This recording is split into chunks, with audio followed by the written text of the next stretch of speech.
welcome everyone.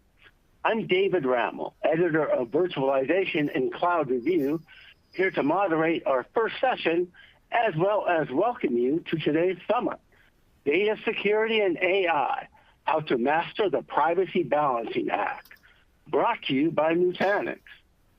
Before we start today's two-session event, we do have some announcements. First, we wanted to let you know this event is being recorded and will be available for future viewing. You'll receive an email when the replay is available, generally within the next few days. And each of today's two sessions will be followed by a 5 to 10 minute Q&A. So please be sure to put your questions into the Q&A area of your console as they come up so we can get them answered for you by our experts. Also, during today's second session, we will be giving away a $300 Best Buy gift card. But you must be present to win, so be sure to stay on for the entire event. Finally, we do have resources from our sponsor Nutanix available on the console right now. So please download and check those out. It's because of Nutanix underwriting this content that we can bring you this summit. So we thank them for supporting the community and ask you to check out those resources so we can bring you more events in the future. Now on to the first session of today's summit, the ins and outs and best practices of data security in the AI era. This session features Brian Posey, a freelance technology author and 22-time Microsoft MVP. Throughout his career, Brian has written or contributed to dozens of IT books and created numerous full-length video training courses and published thousands of blog posts on a huge variety of IT and space-related topics. Many of those blogs can be found in his Posey's Tips and Tricks column or in his new Posey's Moonshot column. Brian, it's great to have you here. Please take it away. Hey, thank you so much, David, and thank you to our sponsors. And hello, greetings, and welcome, everyone. You know, I got to tell you, I'm super excited about the presentation today because if I'm to be totally honest with you, a lot of times preparing for these, the real challenge is what can I say that hasn't been said a million times before? But when it comes to data security in the age of AI, well, there's quite frankly not a lot of guidance that exists yet. So this is uncharted territory, and there are so many different directions that we could potentially go with this presentation. I'm really looking forward to this.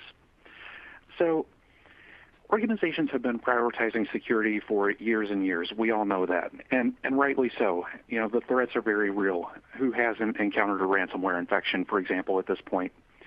So organizations have been placing a very high priority on security for quite some time now.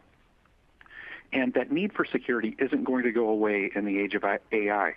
However, what AI is going to do is it's going to force organizations to rethink about the way that they look at data security, because there are going to be some security challenges that organizations really haven't had to address just yet that are going to be pressing matters in the age of AI. Now, I'm not just talking about the bad guys using AI-based tools to try to compromise an organization, although that's certainly part of it.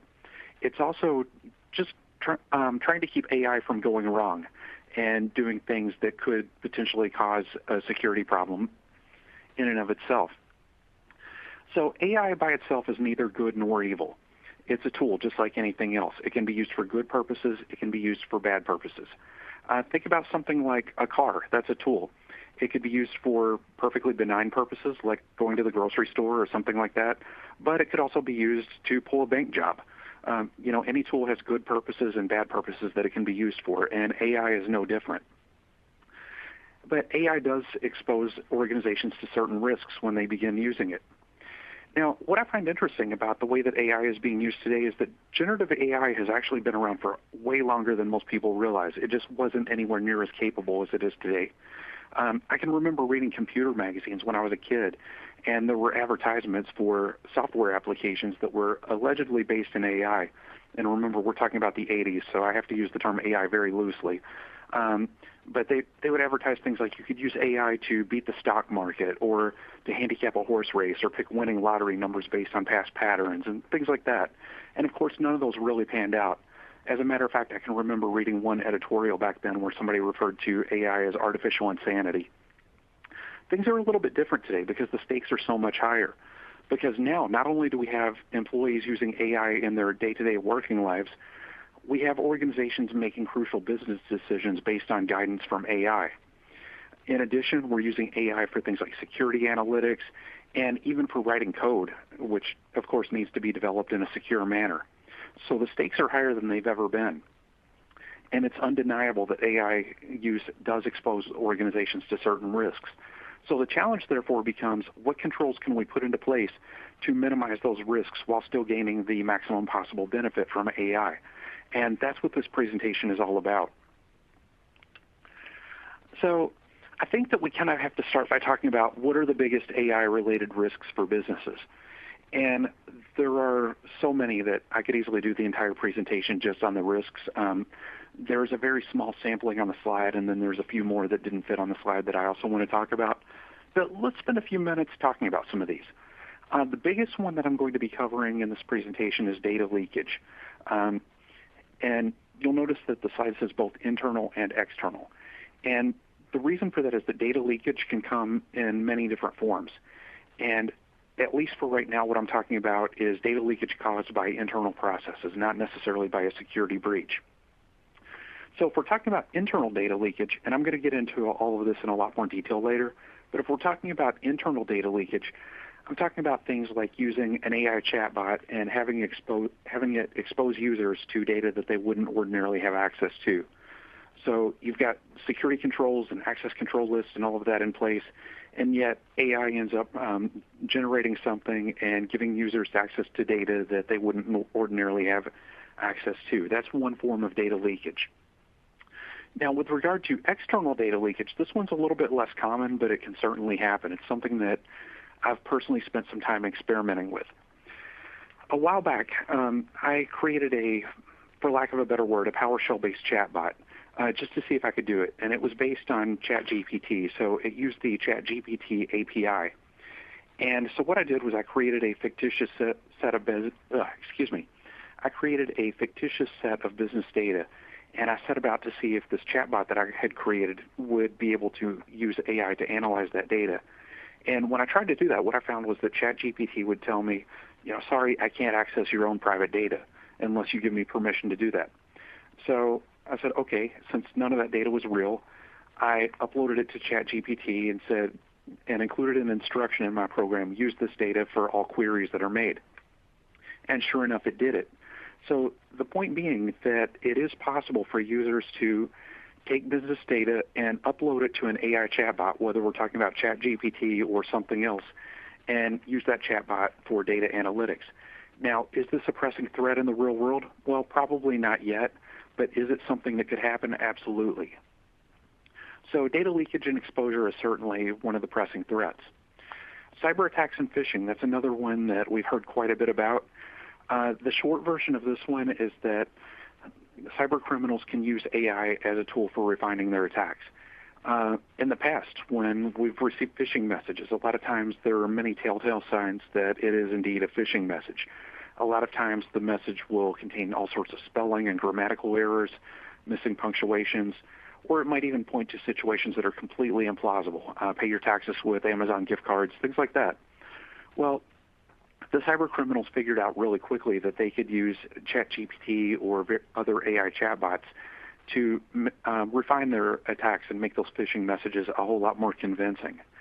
So certainly that's one of the AI risks that come into play.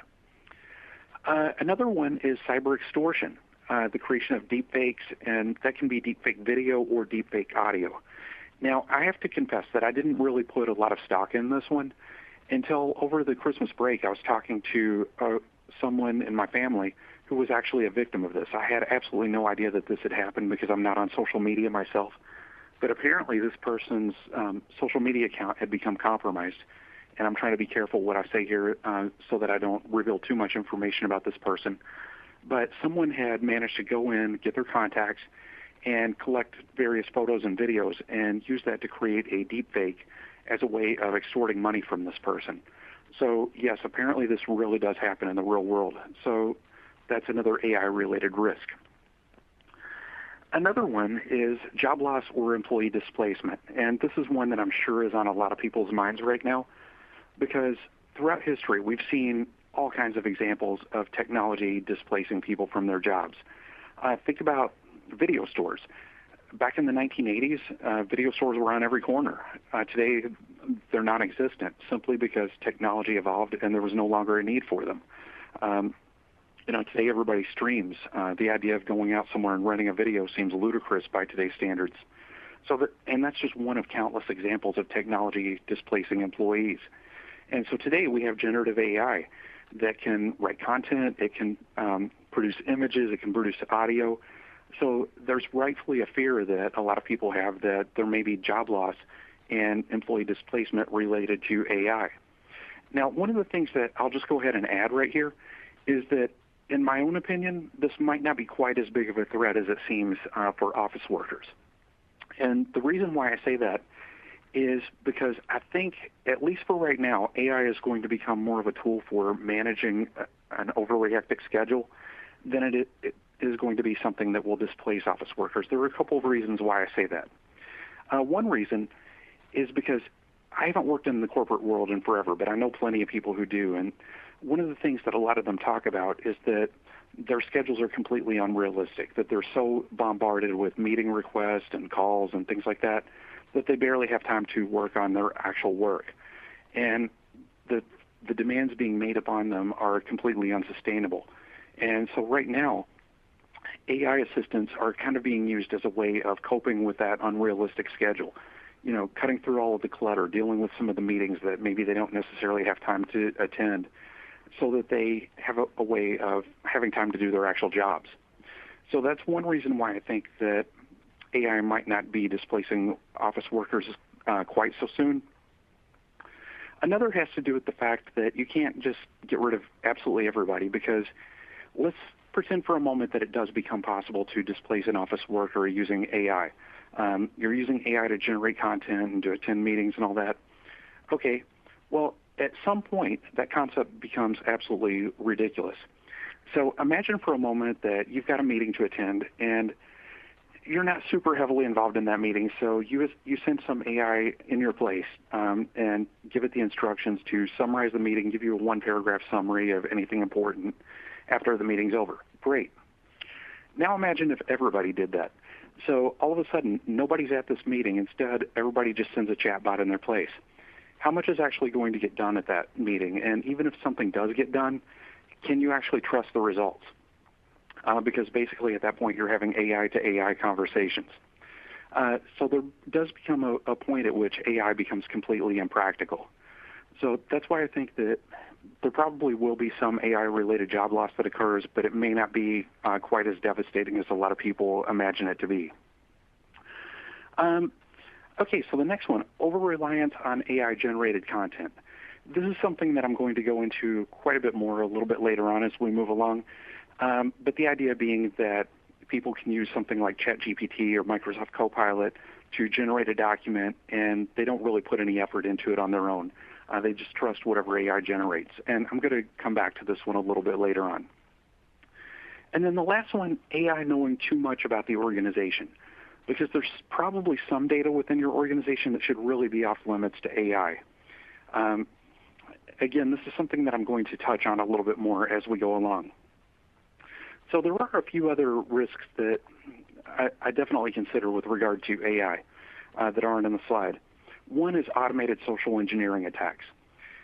And there are a couple of different ways of looking at this. One is that AI can be used to impersonate a person, as I mentioned earlier. I talked about the deepfake attack, but there are other aspects of this. You can use AI to automatically generate a fake social media profile and use that as a way of launching a social engineering attack against a person. So that's one way to think about it. Another way to think about it is that you can use, or let me rephrase that. You can actually perform a social engineering attack against an AI chatbot. Now, I know that sounds a little bit weird, but there is a method to the madness. Sometimes AI is programmed to not reveal certain information. But if you rephrase the question in just the right way, a lot of times you can trick AI into giving you the information that you're after, even if it's programmed not to reveal that information. And I've got an example of that a little bit later on in the presentation. And there are a number of other risks, everything from being able to use information spewed by AI to reverse engineer the training data or to gain access to corporate secrets. There are any number of different risks. So let's talk about data leakage and exposure. In any organization, users will typically only have access to a fraction of the organization's data. At one time, everybody pretty well had access to everything, but that hasn't been the case for quite some time now. Most organizations practice least user access, meaning that users have access to the bare minimum set of data that they need in order to do their jobs, nothing more, nothing less. And that's a big part of the Zero Trust initiative that organizations have been working toward for so long. Well, the problem with this is that let's suppose that you've got some sort of generative AI application in your organization. And that AI-based application needs access to your organization's data in order to function. And just for the sake of simplicity, let's pretend for a moment that this is an application that's only used internally, so it will only ever be touched by employees of the organization and only reference the organization's data. Well, the problem with that is that the AI doesn't use the same user account as the users who are accessing AI. So if AI is being trained against your organization's data, it's probably got some sort of service account running on the back end, and that service account probably has access to all of the data that the AI should be trained against. So if your users are interacting with that AI, even though there are limits in place with regard to what they can access, if that AI has already been trained against data that they can't access and the user has access to the AI, well, there's a good chance that that AI is going to spew some information that the user wouldn't otherwise have the permissions to see. So why is this a problem? Well, there are several ways that you could think about this. I mentioned a moment ago the concept of least user access. And most of the time when I hear people talk about least user access, that term is used in connection with either a Zero Trust initiative or with ransomware. As a matter of fact, to the best of my knowledge, least user access really came about as a result of ransomware because it was a technique that was used to limit the blast radius. The idea is that if a user opens up a malicious email message and they click on something they shouldn't and unleash a ransomware infection, well, that ransomware is running under the same context as the user who caused it to run in the first place. So it inherits that user's permission. And what that means is that the ransomware doesn't have access to anything that the user doesn't have access to. So if something's off limits to the user, the ransomware that the user launched can't touch it. So least user access was used as a technique of limiting the blast radius and reducing the damage that could potentially be caused by ransomware. Now, when we start bringing AI into the picture, in the context that I just described on the previous slide, this isn't really an issue because even if the AI has access to absolutely everything and it accidentally exposes some stuff to the user, well, that's not really an issue from a ransomware standpoint because the user probably only has read-only access to the information that's being produced by the AI engine. So it's not like it's going to increase the risk of ransomware damage against your data or increase the risk of ransomware damaging your data. You're not creating a situation where the ransomware has access to more data than it otherwise would.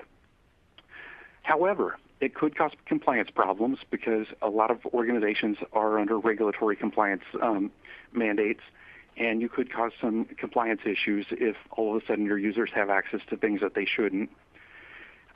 But you also have to think about malware targeting systems in an effort to mine the company's data. Because when we start talking about larger organizations, a lot of the ransomware attacks that occur are targeted.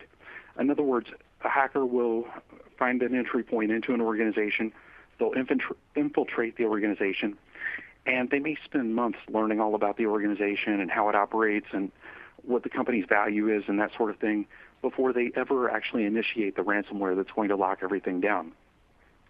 I've heard stories of organizations having to negotiate with a cyber criminal gang, and the gang having spent so much time in their system and looked at so many documents that they even know the value of the organization's cyber insurance policy. Like they've taken the time to read the policy and they can recite that policy during the negotiations for payment.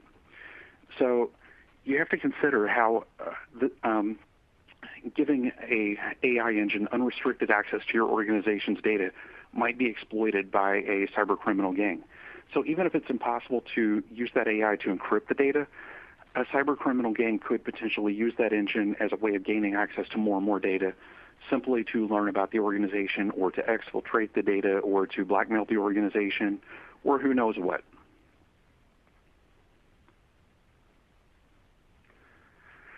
So the bottom line behind all that is that AI has to respect the permissions that are already in place so that the users aren't accidentally exposed to anything that they don't already have access to.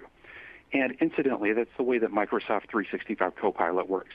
Microsoft 365 Copilot is designed to maintain the same restrictions that you've already put into place. So if a user doesn't have access to a particular Word document or SharePoint site or whatever, nothing from that document or from that SharePoint site is going to be exposed to that user through Microsoft 365 Copilot.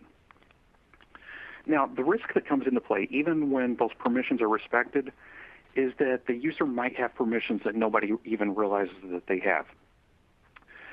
So let's suppose for a moment that you've got a user and they've got the normal set of documents and resources that they work from every day. And let's say that they have access to some other resource within the organization that has nothing to do with their job. There's a chance that that user might not even know they have access to that resource. Maybe it was put into place by mistake or something like that. Or even if the user doesn't know that they have access to those resources, AI will figure it out. I guarantee it. And remember, AI is designed so that when I say AI in this context, I'm talking about things like Microsoft 365 Copilot.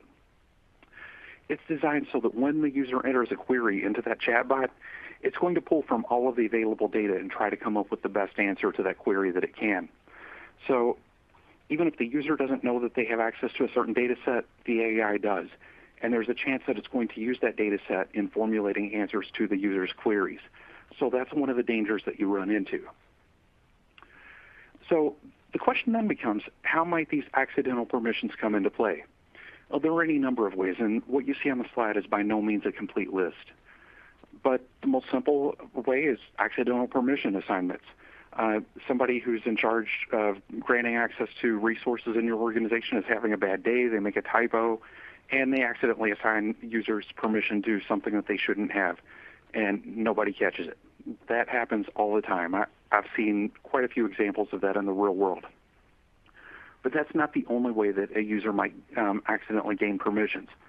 Another is unintended accumulation of privileges through group assignments or overlapping role-based access control permissions. In other words, a user has access to one group, they have access to another group, and when you combine the permissions of those groups, it actually gives the user a little bit more than what they should probably otherwise have. Another one is forgetting to revoke previous permissions when a user gets promoted or if they get moved to a new position or transferred to a new department. And I've seen this one in the real world as well. There was a friend of mine at a company that I used to work for who started out in the marketing department, and he ended up moving to something called the business analysis team. And when he made that move, for whatever reason, nobody ever removed his permissions from the marketing department. So for a long time, he ended up having full access to two separate departments' data. Eventually, that was caught, and the situation was remedied, but this took months and months before anybody noticed. And it just so happened that somebody was working on his computer, doing some maintenance, and realized he had access to that. That was the only way that that particular issue was detected. So just something to think about. And then there's the issue of legacy permissions, because remember, a lot of older applications, I'm talking about things that were created back in the days of Windows XP, required full admin permissions just for the application to be able to run.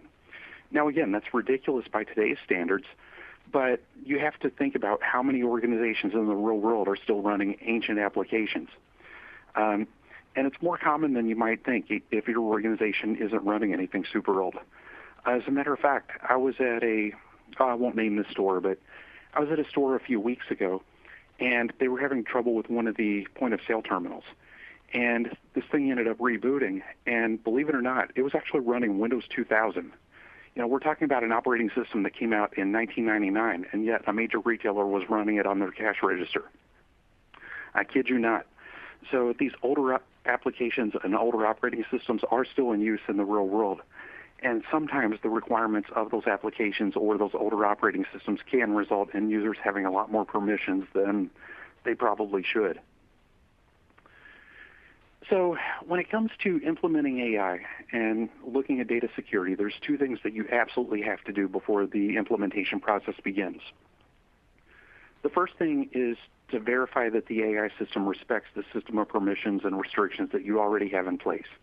I talked about this one already, but you want to make sure that if a user doesn't have access to certain documents or folders or sites or what have you in a normal day-to-day manner, that AI doesn't expose them to anything from those resources that have been deemed off limits.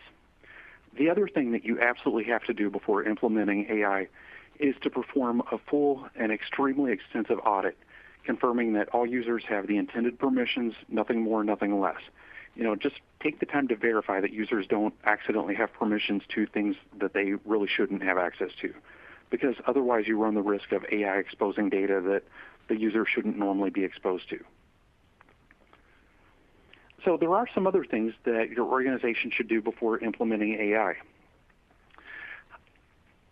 First of all, check the privacy policy.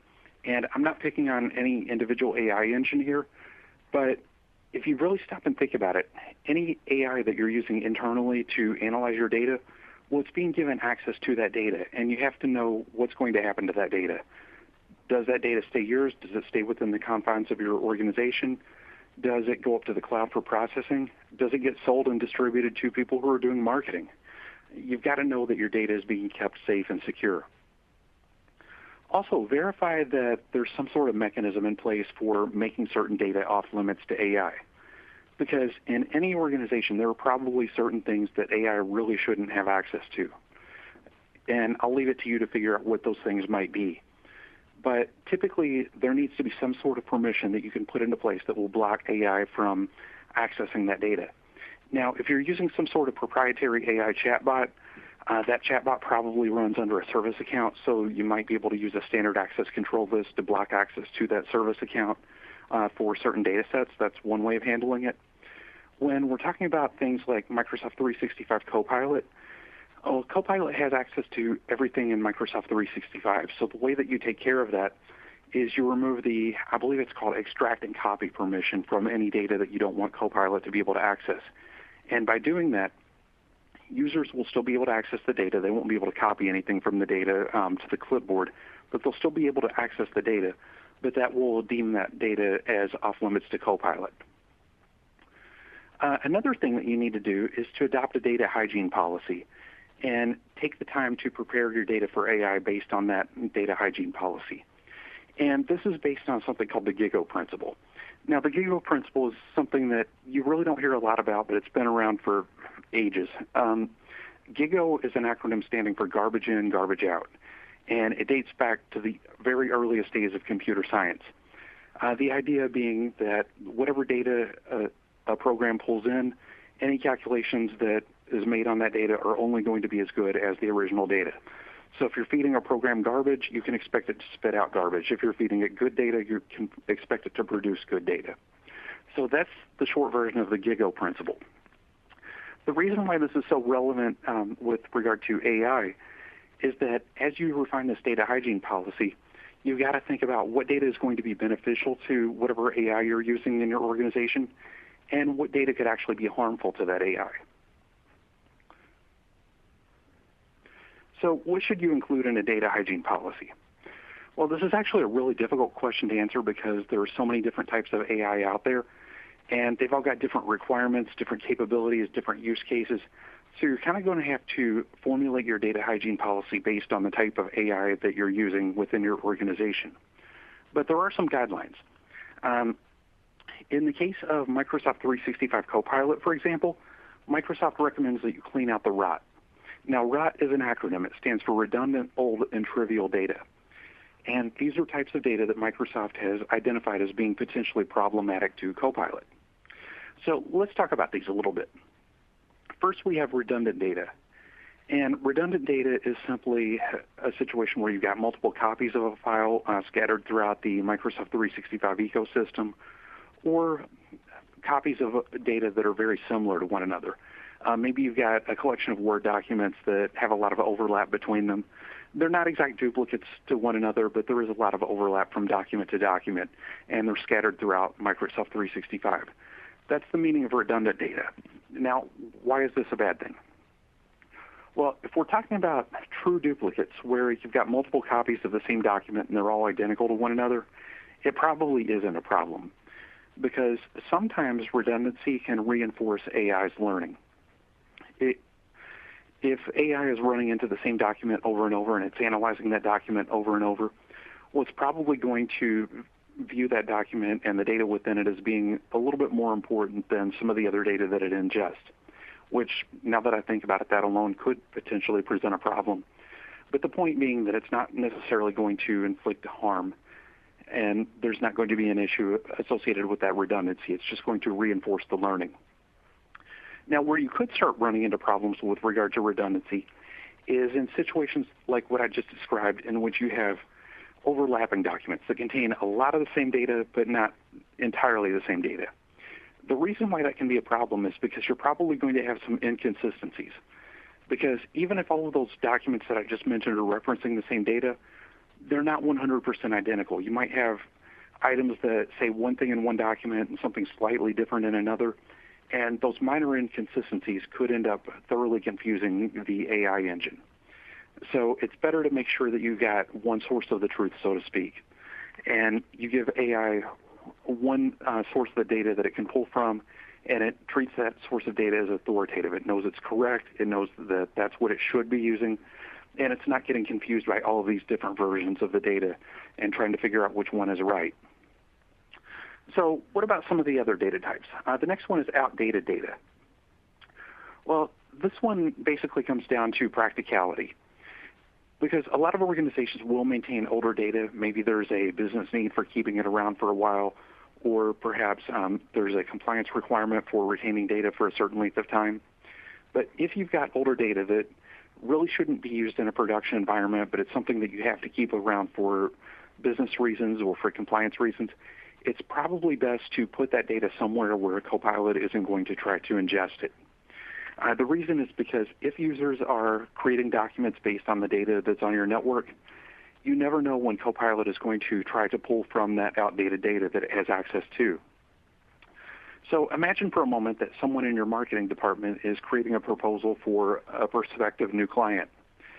So they go in, they enter a query, tell Copilot to put together a proposal.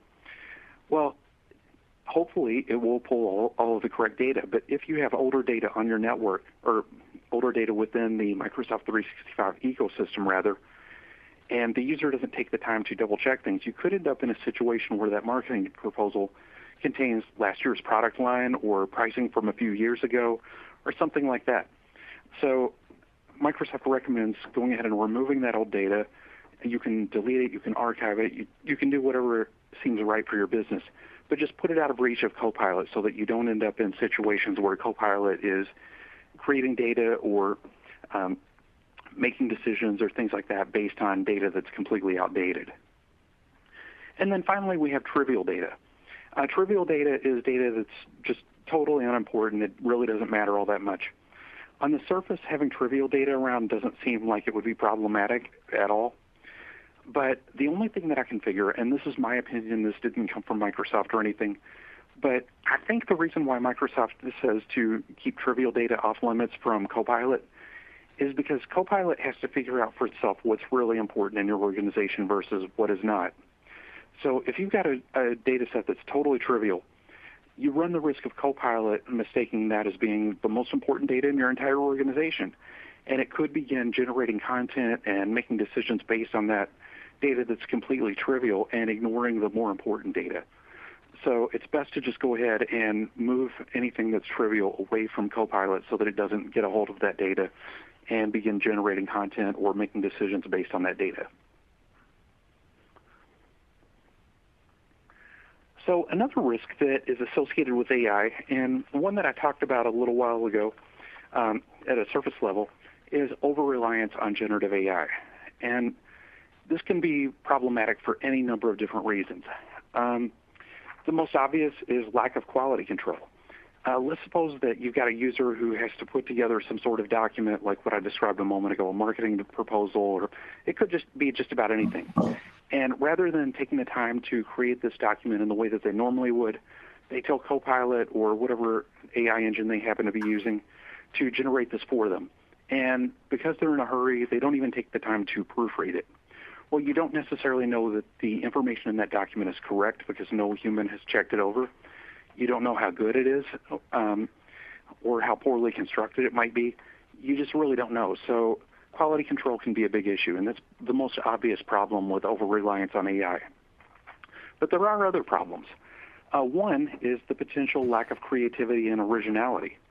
Because remember, AI works based on patterns.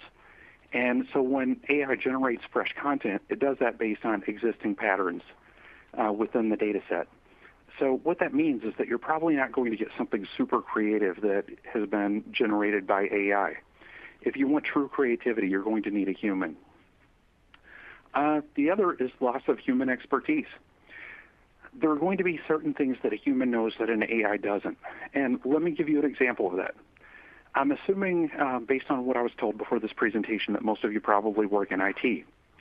And if you've been in IT long enough, you've probably taken certification exams or gone to training courses to learn how to work with new software or new hardware products or things like that.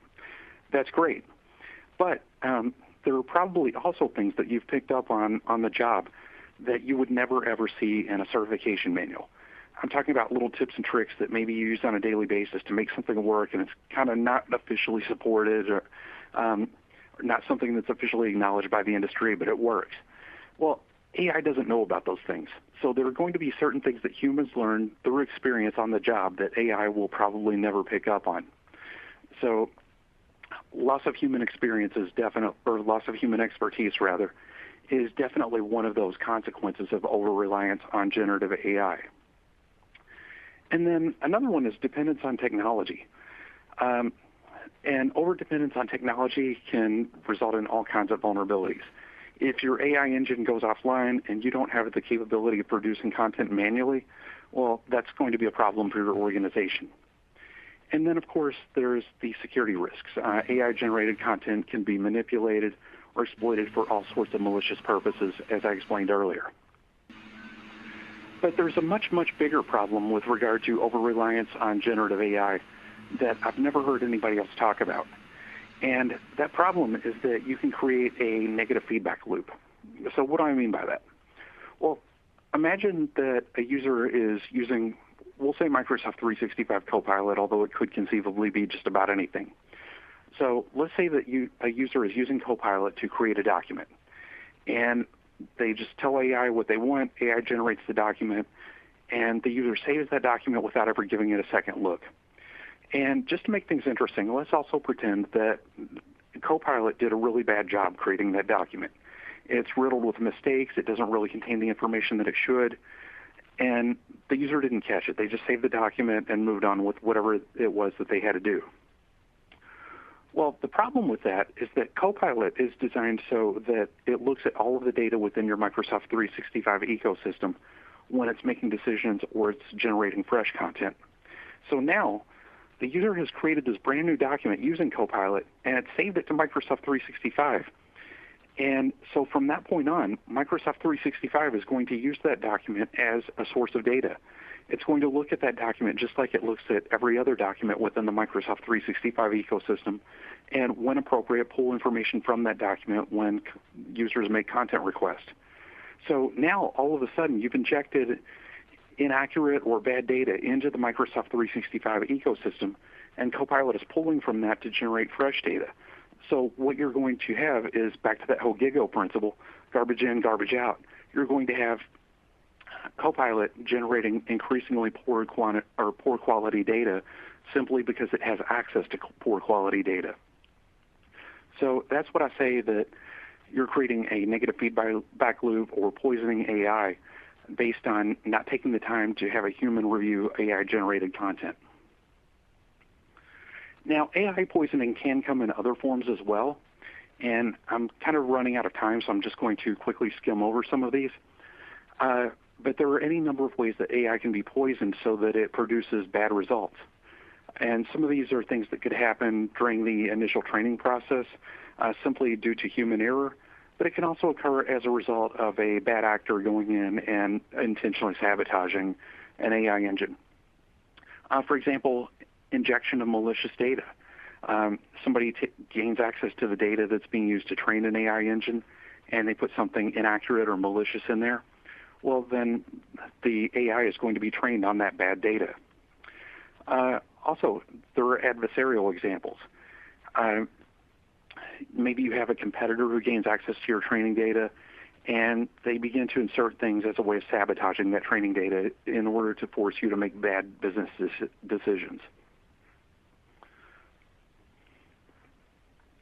There's also the issue of label flipping, because a lot of times AI engines, and remember, there are a number of different AI engines out there. They don't all work the same way. But a lot of times AI engines will look at the metadata that's associated with a particular document or content source and use that as a way of assigning priorities and things like that. Well, even if an attacker doesn't have access to the data itself, they may be able to gain access to the metadata for that document.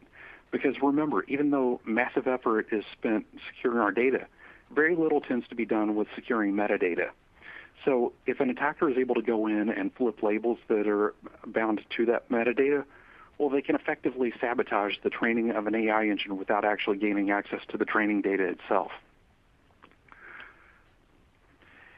And then we have things like data inference attacks. The idea behind here is that you can sometimes trick AI into giving up information that it wouldn't ordinarily give up.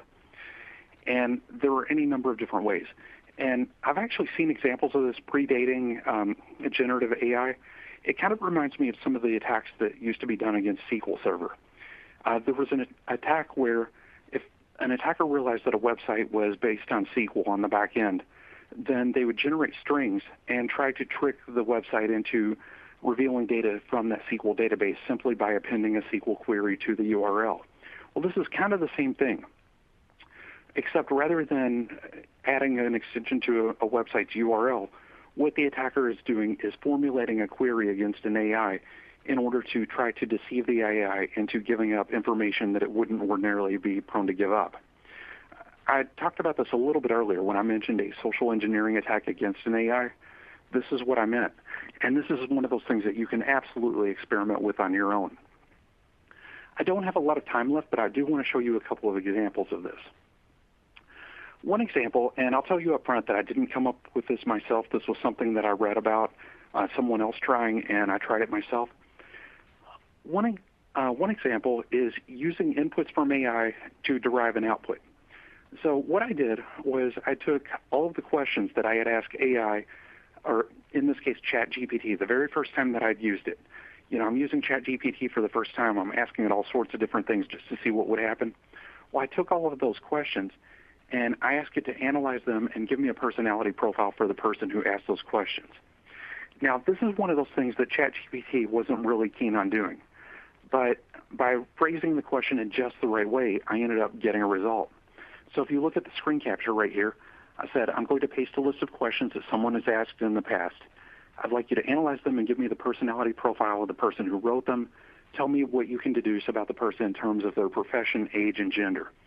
And then ChatGPT responded, of course, I'd be happy to help analyze the list of questions and provide insights into the into the possible personality profile, profession, age, and gender of the person who wrote them. Please go ahead and paste the list of questions, and I'll do my best to provide you with an analysis. And so this was the response that I got back. So we've got a fairly extensive analysis. Now, what I will tell you is that a lot of what ChatGPT came up with was wrong. I would say it was probably 75 to 80% correct, but there were some things that it definitely got wrong.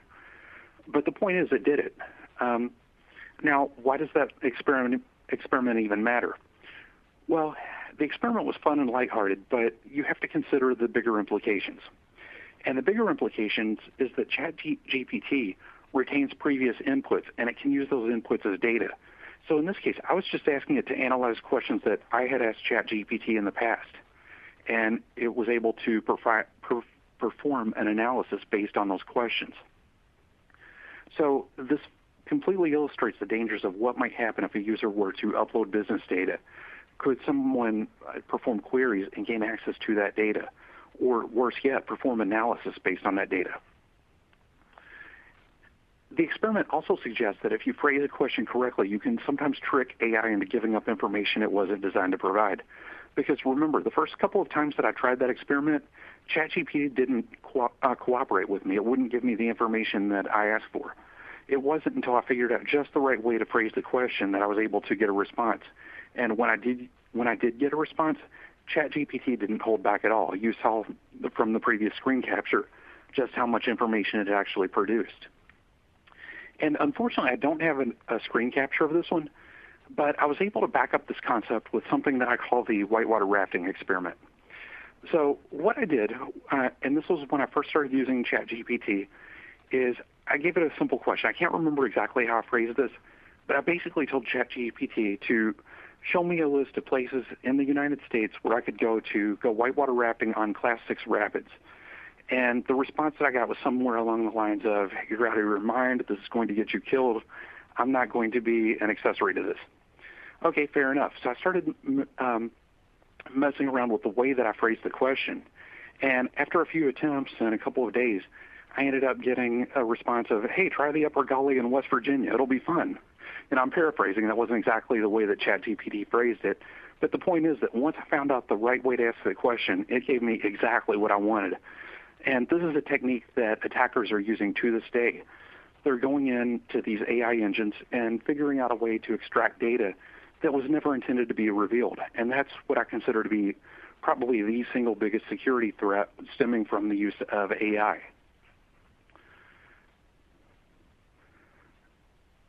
So with that said, I am just about out of time, but I do want to leave some time here at the end for questions.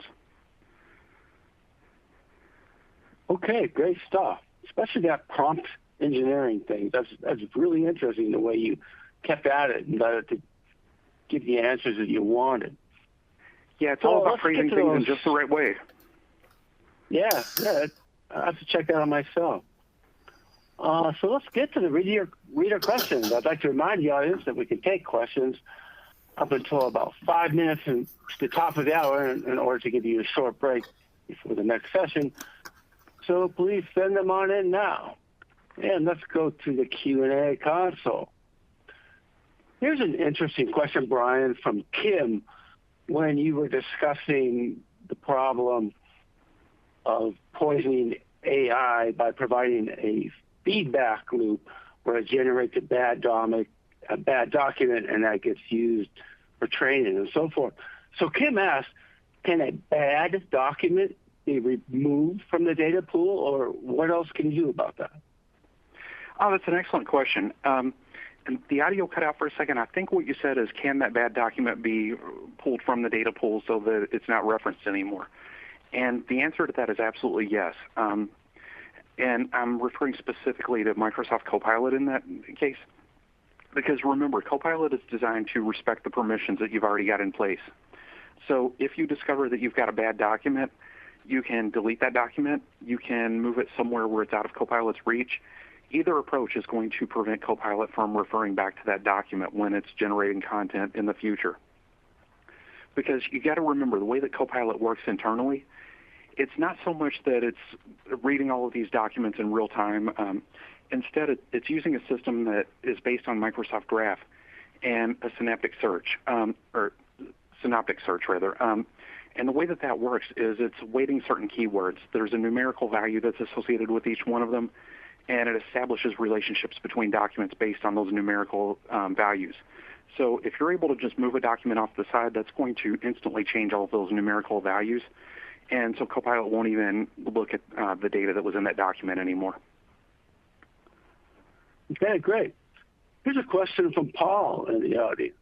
He asks, as a rule, are pre-built third-party or custom first-party AA models a better option for organizations that have a security-first posture who also want to implement AI? Wow, that is a tough question to answer. I think it really comes down to use case. If we're talking about something like Microsoft 365 Copilot, because it does respect your permissions, I think that's absolutely fine to use, so long as you have taken the step of auditing your data just to make sure that nobody has access to anything that they shouldn't.